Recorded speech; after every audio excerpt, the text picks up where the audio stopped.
everyone, Andrew here, and today I'm doing another video response to edt1138 for his latest Top 3 Tuesday, and this week's question was asked by a thriftdweller, and their question is, what are your top 3 video game franchises? And this one, it took a bit of thinking, because I've played so many games, and so many different series and franchises that I really kind of needed to think about it for a bit.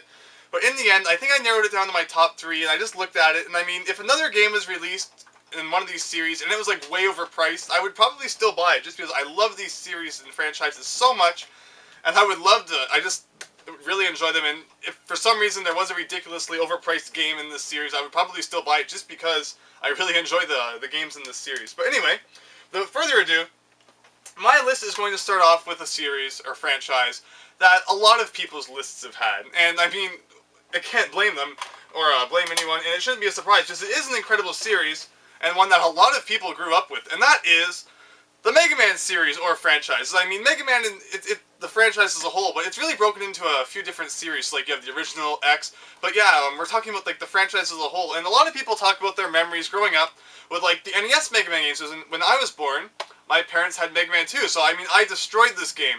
And it's funny because the next Mega Man game I played after this, I'm actually questioning if it was 2 for Game Boy, or if it was X, because I kind of missed out on the whole, line of NES Mega Man games until later when I went back and collected them all for myself, because, I was born in 1992, so that was after a lot of them had already come out, and my parents, they didn't really, they weren't really hardcore gamers. They played every once in a while. My mom really liked NES, she liked, the Marios, Mega Man. My dad played more things like Tetris and 1943, stuff like that. So yeah, they weren't really concerned with, about getting every single installment in the Mega Man series. But I played this, and I instantly loved it. I knew that this was, one of the greatest games I'd ever played. And then after that, yeah, I went on, and I got Mega Man X. And Mega Man X, I loved it. I thought it was an incredible game. One of my friends had Mega Man X2, and he let me borrow it once, and then I went to go give it back, and then he said he didn't want it back, I could have it, and that was, one of the greatest things I've ever got. And I thank him so much. His name was Antonio. I actually haven't talked to him too much in recent years. I don't really know what he's doing these days. Because I didn't really talk to him much after elementary school, but thank you so much. He was also the guy who got me into Pocky and Rocky, but that's a story for another day. But yeah, Mega Man X, and yeah, a lot of people who talk about the Mega Man franchise in their lists for this response, they usually stop at about Mega Man X, saying that, yeah, they really liked the original and they played a bit of the X, but they don't really go too much more into the other series that Mega Man had. Another big one is the Mega Man Legends series, and I love the Legend games so much. It's such a shame I have to get into this, about Mega Man Legends 3 and how everyone was so excited for it, and then Capcom went and canceled it. And that's why they're jerks, and I hate them, and I hope they all burn. I kind of do hope that. No, but yeah, I love the Mega Man Legends series. It was like Mega Man's jump to 3D. It wasn't really like the 2D side-scrolling platformers, but it was still neat. It was I really loved the world. The characters were great. Overall, it was a really fun game. And yeah, if you've never played a Mega Man Legends game, you're definitely missing out. And then after Legends, for the Game Boy Advance, we saw the Mega Man Battle Network series. And the first Battle Network game I actually ever played was the third one. I'm usually a big fan of starting series from the beginning, but I had a friend who had the third one, and I thought it was so neat, so I went and bought it. I don't know if you can see the price sticker on there, but $39.99. This is my original box. Who remembers when Game Boy Advance games were 40 bucks? But I absolutely loved Battle Network 3, and then I made sure I went back and found the other ones too. I found number 2 and 1. 2 is definitely my favorite. I absolutely love Battle Network 2. And then the series kind of started to get bored. It got a bit repetitive, and the games, they just weren't as good. 4 and 5 are kind of 4 I really don't like. 5 isn't bad. And then 6 I thought really came back. It was pretty good. And 6 actually officially ended the Battle Network series. I'm pretty sure that's the only Mega Man series that Capcom has actually officially ended. Said that there's not going to be any more games for it. So I'm pretty sure that the original series, X, and a few other ones still have loose ends. I actually don't really know about the Zero and the ZX series, so I'm not really a big fan of them, but I do love Battle Network, and like I said, I know a lot of people who talk about Mega Man as being one of their favorite franchises. They don't really touch on Battle Network, Legends, or the Star Force series of games. Now, Star Force was really neat. Star Force was the successor to Mega Man Battle Network, although it was kind of like a downgrade, I felt. I didn't feel the characters were as good. The battle system was definitely nowhere near as good. It was like a massive downgrade, so it was kind of disappointing, but I still really enjoyed Mega Man Star Force 1. But then after that, I don't know, I didn't really enjoy number 2. I beat it, but I kind of had to, like, force my way through it. And, I mean, I just felt like, at the end, it's one of those games where it's like, yay, I'm done. I'm never playing it again. And then I just couldn't even get into Star Force 3. I don't know why. But number 1 wasn't bad. I really had a lot of fun beating this game with my friend Michael, going for 100%. That was a lot of fun. But yeah, I never really got into 2 and 3. And overall, I mean, there's just so many great Mega Man games out there. For the few that and then there's always the few I don't really enjoy, but the really good ones overtake the ones that I'm not really that big of a fan of. And overall, Mega Man's been something I've been growing up with since I was born, and I just love the series. And it's a shame that Capcom's not even really giving Mega Man a second thought these days, ever since Inafune left. Universe was cancelled, Legends 3 was cancelled. I hate them so much. But yeah, I guess we'll see what happens next whenever Capcom decides to tell us what they plan to do with Mega Man, because there hasn't been a new game in the series for a while. And I was actually really enjoying 9 and 10 that came out for digital download. Those were actually a lot of fun, I felt. So I'd love to see if they do another thing like that, or if they actually do make another new Mega Man game. Really don't know what other series they would add a new game to. So I mean, the X series hasn't had a new installment for years. Battle Network's done. Star Force is pretty much done because they haven't made a game for that in a long time. Yeah, it'd be interesting to see what happens next in Mega Man's future. But anyway, enough talking about Mega Man. So that is number 3 on my list. Mega Man is a great series, and like I said, a lot of people just touched on the first series and X, but really the whole franchise as a whole has been really great. I've really enjoyed it, except for the Zero and ZX series. I could just never really get into them, because I'm not the biggest Zero fan. But anyway, moving on to franchise number 2.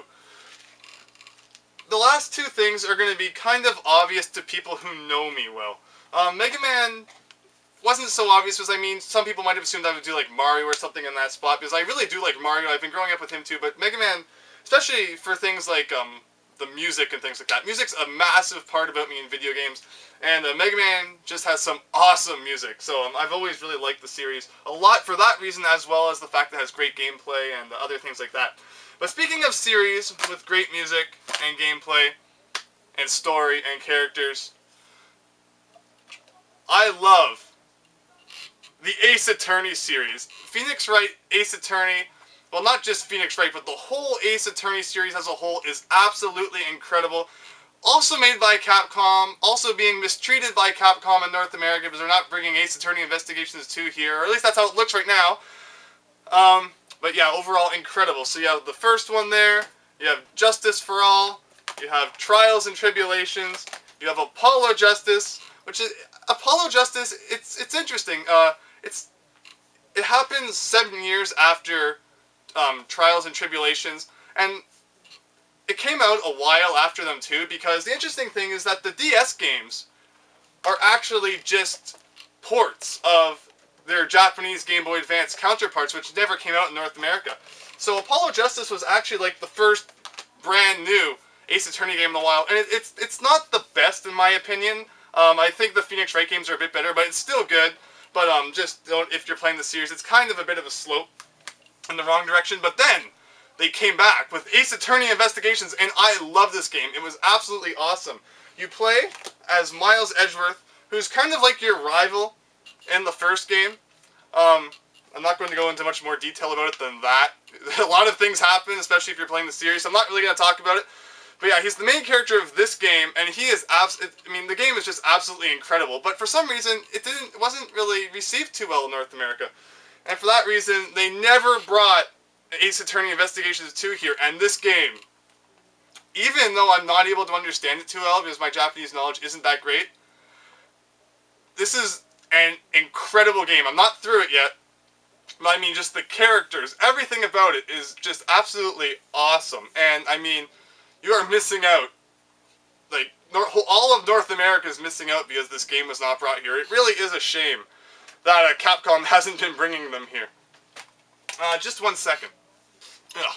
And back. My camera was running out of battery, so I had to plug in the adapter. My camera's battery sucks. It runs out so frequently, but should always just plug that thing in before I start recording. But anyway, back to what I was talking about, which I believe was Ace Attorney Investigations 2, and I was talking about how it's such a shame that this game is never coming to North America, because it does have some of the greatest characters, especially him right there, Shigaraki. He's probably one of my favorite characters from like any video game ever. And it's a shame that North America will probably like never know who he is. But anyway, yeah, Ace Attorney, it's just such an incredible game. The music, it's a Capcom game, and Capcom definitely knows how to do good music in their games. So Ace Attorney, it definitely has incredible music. I would probably even say some of the music in the Ace Attorney games are more memorable than like Mega Man music. Believe it or not, the music, I absolutely love it. And the characters in the Ace Attorney games, this is the art book for the first 3 games plus Apollo Justice. The characters are just awesome. That's the first art book. And then the second art book, which was only released in Japan, which has one of those covers. Japanese books, a lot of them have like sort of those covers that kind of go on the front. I don't know why they all have that, but yeah, this is actually my sister's book. I let her buy all the Ace Attorney stuff, and then I just steal it and look at it. I mean, she plays all my games. I believe she owes me one. But anyway, yeah, the second Ace Attorney art book. You can see Shigaraki on the front again. He's awesome. But overall, it's just such a shame that who knows what's going to happen with the series now in North America. There's even going to be a new Ace Attorney game that's been announced, so there's not really any news about it yet. And it'll be interesting to see if that even comes to North America, considering they didn't bring Investigations 2. Which I think is a shame, since from what I know about this game so far, what I've been able to understand, and from what I've played, it is just an incredible game, and I would love to be able to like play this all the way through and be able to read it. So everyone, get working on a fan translation. But anyway, I would love to know Japanese just so I could play it anyway. It'd be great to know Japanese, but then you wouldn't have to rely on fan translations and bugging Nintendo of America to bring a game over. Just buy it. And then like import it. Although, you know, Wii has to be all like region locked for some reason, which is so stupid. Region locking should never exist, but that's another rant. And I'm going on way too much about things that I don't need to be going on about. But anyway, the Ace Attorney series is so awesome. If you've never played it, definitely should. I mean, it's like a text-based game. There's a lot of reading, but I mean, it's just so much fun, and it's not just like reading a wall of text. I mean, so much happens. The characters are great. The music's great. The gameplay is great. I mean, investigating, like the court battles are just awesome, and definitely try it out. You'll like it, I promise. Anyway, I believe that's all I have to say about Ace Attorney. So 2 down, 1 to go, and number 1. Anyone who knows me really well will know what number 1 is. Number 1's interesting. I mean, a lot of people will probably never have even heard of this series. And a lot of people, if they played a game from the series, would probably not like it. And it's interesting. So without further ado, let's go on with it. That is the Arts Nelico series. Well, wow, shock. Anyone who's been watching my videos will probably know that I absolutely love the Arts Nelico games. They are JRPGs, and they are just so interesting. I mean, I got into Arts Nelico in a time when I absolutely hated RPGs. I played things like Paper Mario and Pokemon, but I mean, I never really got into, like, you know, the more hardcore RPGs. Like, I hated Final Fantasy and all that. I think just because of how, like, overhyped it was, and how everyone's saying, oh, Final Fantasy's the best. And also because of the fact that, I mean, it started way back on the NES, and I didn't just want to suddenly jump into the series. So, I mean, Arts Nelico, I heard about it, and I thought it looked interesting. I heard about the second game when it was coming out. And I thought, hey, maybe I would try it out. But I always like starting my games from the beginning. So yeah, talking about the second game. Got the second one right here in another special edition box. So I went to a GameStop, and they had this, what I'm holding in my hand right now. And I debated getting it, because like I said, I don't really like starting games, series partway through. So I said, if I can find the first one, I will buy the second one, and I will get into the series. So that day, I was kind of went around searching some stores for a few things. And I went to another store called We Got Games, and they don't just focus on like newer things like GameStop. They go all the way back to NES, and they had Arts Nelico 1 sealed, brand new still. And this is like 2 or 3 years after it came out. So I said, okay, this is like a sign. So I bought that, rushed back to the GameStop where I had this, got this, went home, started playing Arts Nelico 1, and it has been one of my like #1 favorite games ever since. Just the world that the game takes place in is so great. The music, Arts Nelico, the whole series, it focuses around this world which like relies on music as like an energy source. It's really, really interesting. And it's really cool because the game even has its own like made up language, and it actually goes really in depth. It's called Hymnus. It's the language, it's really supposed to sound good. for like singing and things like that. But some of the songs in this game has vocal and obviously just music songs like any game. They are just absolutely incredible, and the game is a lot of fun, just the things that you get to do. The battle system, and the first one I thought was probably the best out of the three, because the interesting thing is that all three games actually have different battle systems. I don't know why they couldn't just keep it simple. But, I mean, overall, they're all really great games. That's the first one. I showed the second one, and the third one, which was for PS3, came in this awesome special edition box. Just absolutely incredible games, and as you can see, Ars Nelico Quoga. Quoga is a word in that language I was talking about, hymnus, and Quoga means finale. Because unfortunately, the series is only 3 games long, and that's kind of the end of it. There's a successor coming out for the PS Vita called Ciel no Surge? Ciel no Surge, I believe. I've been looking into it a bit. Surge Concerto, something like that. There's something going on there, although it's kind of interesting. It's not really an RPG, though. It's kind of more like I don't know what kind of game it is. But unfortunately, it's not really, it has a lot of the same elements as Ars Nelico, but it's not really it. So unfortunately, yeah, the series is only 3 games long, and that's kind of the end of it. Which is too bad, because, I mean, it was really awesome. Although, if you're going to get into it, definitely start from the beginning. Don't start in between with Ars Nelico, because you definitely need that, like, start. So, like, the first game obviously explains things a lot better, and the story kind of does carry over, even though the main characters in every game are different. And like I was saying, the music is just absolutely awesome. This is actually a Japanese CD. Music soundtracks, unfortunately, never really come out in North America. They're actually pretty popular in Japan. You can pretty much buy a soundtrack for any game, but they never come here, which is too bad, because if they did, I would probably buy a lot of them. So yeah, I have that the blue side of the Hymnus concert for the first game. I had the complete set of the Ars Nelico Arpeggio, what's it called, manga. And I also have something I picked up not too long ago, which some people probably will have seen, which is the Ars Nelico art book, and that features 3 of the main characters from each of the 3 games, because each of the 3 games sort of focuses around one of those characters, just they're like a big part of it. Origins of the Tower, but obviously no one would understand if I really got into what they are. But overall, I mean, the series just is so in-depth. I love the world, I love the music, I love the gameplay, I love the characters, and I just absolutely love the series so much. And that is why it is #1. It also just massively changed my outlook on video games, too. It was up to that point where Ars Nelico came out, I wasn't really, I mean, there weren't really many games I was playing on PlayStation, things like that. I was like a hardcore Nintendo fan. But once Ars Nelico came out, and I got that, I mean, everything just changed. It was like a game I had never played before, and I just really, really got into it. And then, that was kind of when I decided I wanted the PlayStation 3, because I knew that Ars Nelico 3 was going to be for PlayStation 3, so I got it, and then the Wii kind of just like got pushed off to the side, and hasn't been played in like 5 years. No, it's been played more recently than that. But I mean, then that got me on the PlayStation 3, and I love the PlayStation 3 so much. So Ars Nelico was definitely like a life-changing game, kind of, and it's really interesting, and I just really like it, for all the reasons I stated like a minute ago. But yeah, I believe that's all I have to say. After going on, how long is this video going to be? It's going to be like 20 minutes, or at least. Anyway, yeah, my top 3 favorite video game franchises. This response is very long, and it's a Friday video, and normally on Friday I do a gameplay video or a challenge thing, although I kind of dropped Superman 64 last Friday. I don't really know what I'm doing with this day yet, so right now I'm using it for a video response, and I don't care. It's breaking all the rules, but whatever. Anyway, yeah, that's my video response, so thanks for watching. Hope you enjoyed. Go and check out thriftdweller's channel. I've checked them out since edt1138 talked about them since they asked their question on his Top 3 Tuesday, and they're actually really cool guys. And they in their latest video, they picked up a whole bunch of Famicom games, and I'm so jealous because I want them so bad.